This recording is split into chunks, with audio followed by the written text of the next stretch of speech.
fantastic and absolutely full house. Welcome. Welcome. And we are going to do our very best to make it worth your while to be here.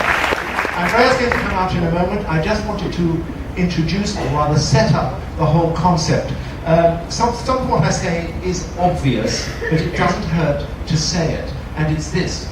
If an artist paints a picture, we look at the picture and we can either appreciate it or not appreciate it. There is nobody standing between us and the picture. Likewise, if a writer writes a book, we can read the book. We don't need someone to interpret that book for us. But with music, the composer writes the music, but we need someone to interpret that music. It's pretty obvious, but I thought I would tell you. And it became obvious also as in Western music, more and more music was written and the standards were raised and raised and raised. It became pretty clear in the 19th century that there had to be special institutions devoted to training performers to interpret the works of the great composers. Not just to play the instrument, but to understand the thought processes and the historical desires of how you should play particular pieces of music.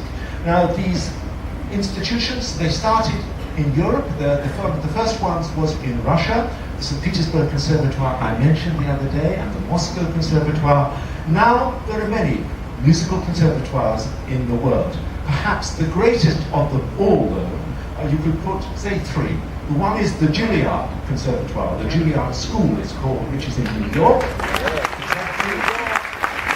For my money, the Moscow Conservatoire must surely be there. And also, and I hope I'm not too biased, the Royal College of Music in London, which was founded in 1882 by Sir Arthur Sullivan. If you think you've heard that name before, you've definitely heard of Gilbert and Sullivan, and he was the Sullivan part of Gilbert and Sullivan.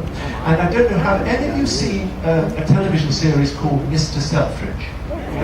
Okay, you know Mr. Selfridge, he lives in a lovely house. They sometimes have shots of him going into his house. Have you noticed that?